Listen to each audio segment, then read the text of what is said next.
আজকে নোয়াখালীতে একটি সুইচ গেট ভেঙে গেছে, অর্থাৎ এই গেটটা ভাঙাতে যে সবথেকে বড় যে সমস্যাটি হয়েছে সেটি হচ্ছে এই যে বন্যার পানিগুলো ছিল সেই পানিগুলো কিন্তু আসলে ফেনী নদী দিয়ে সমুদ্রের দিকে যাচ্ছে এবং ফেনী নদীর আশপাশেই যে এলাকাগুলো রয়েছে সেই এলাকাগুলো কিন্তু আসলে প্লাবিত হচ্ছে এবং আমরা দেড়টার পরে কিন্তু আমরা দেখেছি যে নদীর যে জোয়ার সেই জোয়ারের কারণে কিন্তু আশপাশের এলাকা প্লাবিত হচ্ছে। একটু আগে আমি যেটি খবর পেলাম যে লক্ষ্মীপুরের বিভিন্ন জায়গায় কিন্তু আসলে পানি ঢুকে গেছে, যে জায়গাগুলোতে এতদিন পানি ছিল না, বন্যার পানি, সেই জায়গাগুলোতে পানি ঢুকে গেছে। এবং নোয়াখালীর পরিস্থিতি যদি বলি, গতকালকে সারাদিন বৃষ্টি হয়েছে, আজকে সকালে বৃষ্টি হয়েছে, এখন বৃষ্টি নেই।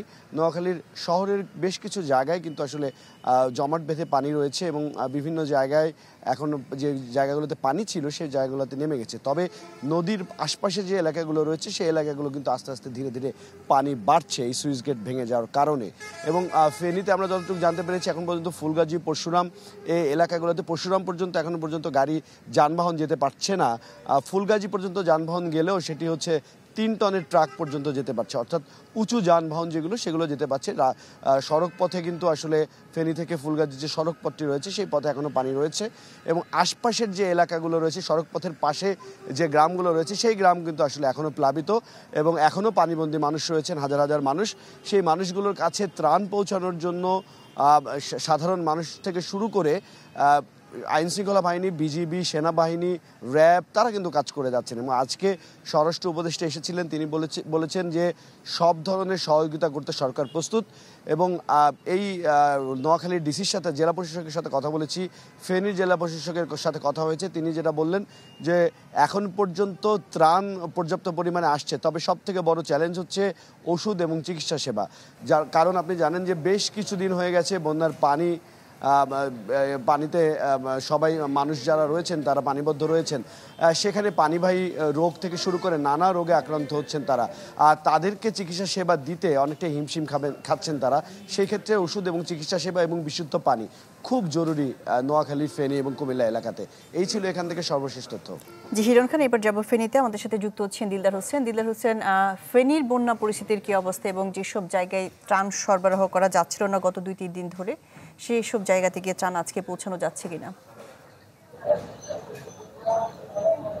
হ্যাঁ শাহনাজ, আপনি যেমনটি বলছেন, ফেনী বন্যা পরিস্থিতি হলো আজকে ওই পশ্চিম ফুলগাজী, ছাগলাইয়া ওই এলাকাগুলো থেকে যারা শহরে এসেছেন তারা জানিয়েছেন যে তাদের ভয়াল এই একটা চিত্র, যে গত 7 দিন ধরে তারা অনেকে না খেয়ে কোনো রকম দিন পার করেছেন। আমাদেরকে জানিয়েছেন যে যারা প্রত্যন্ত অঞ্চলে রয়েছেন যে ত্রাণ বিতরণের কথা তারা শুনেছেন, কিন্তু আসলে ত্রাণ অথবা পানি কিছুই তাদের কাছে পৌঁছায় নাই। অনেকে একতলা বিল্ডিং ছিল, তাদের বিল্ডিংয়ের পুরো বিল্ডিংটার মধ্যে পানি ওঠার কারণে তারা ছাদে জীবনযাপন করেছে অনেক কষ্টে, তাদের বাথরুম করতে অনেক সমস্যা হয়েছে, পাশাপাশি পানির সমস্যা, খাদ্য সমস্যা তো রয়েছে। সব মিলিয়ে তারা কষ্ট করেছেন বলে আমাদেরকে জানিয়েছেন।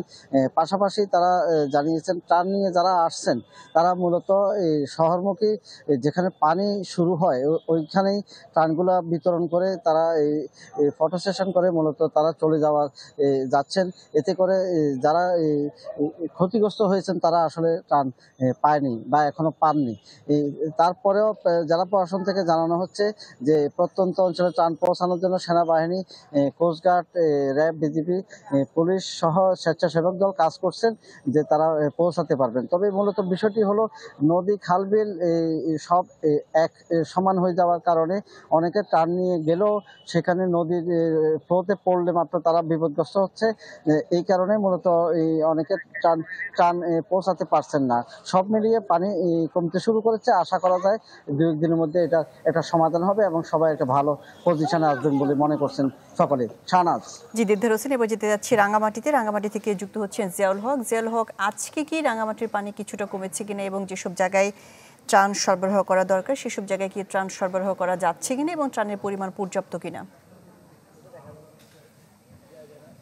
শাহনাজ, গতকালকের তুলনায় আজকে যেসব আমরা এলাকা ঘুরে দেখেছি, গতকালকের তুলনায় আজকের পানি প্রায় ১ থেকে ১.৫ ফিট আরো বৃদ্ধি পেয়েছে এবং যে কাপ্তাই যে সুইচ গেট দিয়ে গতকাল সকাল থেকে যে পানি ছাড়া শুরু হয়েছিল, যে ৬ ইঞ্চি খুলে দিয়ে ৯,০০০ করে কিউসেক পানি ছাড়া শুরু হয়েছিল। এই এবং হচ্ছে টারবাইন দিয়ে যে ৩২,০০০ কিউসেক পানি যাচ্ছে, বিদ্যুৎ উৎপাদন হচ্ছে। এত পানি নিষ্কাশন হওয়ার পরেও কাপ্তাই যে আশপাশের এলাকা এবং লংগদু, বরকল, বিলাইছড়ি এবং জুরাইছড়ি যে কিছু এলাকা আমরা যে তথ্য পেয়েছি, সেখানে অনেক এলাকা নতুন করে প্লাবিত হয়েছে। একই সাথে যে ত্রাণ সামগ্রীর কথা যদি বলি, এখন কিন্তু সেভাবে কিন্তু ত্রাণ সামগ্রী পৌঁছায়নি। এখনো মানুষজন এখনো তার বাসায় রয়েছে, কেউ আশ্রয়কেন্দ্রে যায়নি। ওই যে উপজেলা প্রশাসন থেকে আমরা যেটা জানতে পেরেছি, আশ্রয়কেন্দ্রে গেলেই তাদের জন্য খাবারের ব্যবস্থা করা হচ্ছে এবং যারা যায়নি তাদের জন্য সেভাবে এখন ব্যবস্থা করেনি। যেহেতু দুর্গম এলাকায় যোগাযোগের বিচ্ছিন্নতা রয়েছে, সেসব এলাকা বিবেচনা করে এখনো সেভাবে কার্যক্রম শুরু করতে পারেনি।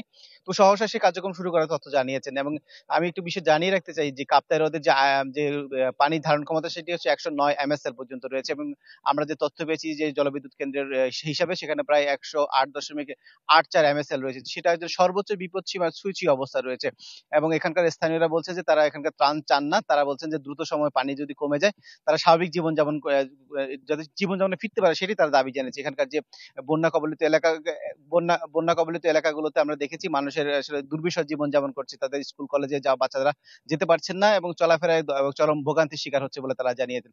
শাহনাজ, এই ছিল রাঙামাটি থেকে আমার কাছে সবশেষ। জি, জিয়াউল হক। নোয়াখালী, ফেনী এবং রাঙ্গামাটি থেকে বন্যা পরিস্থিতির খবরাখবর জানাচ্ছিলেন সহকর্মীরা।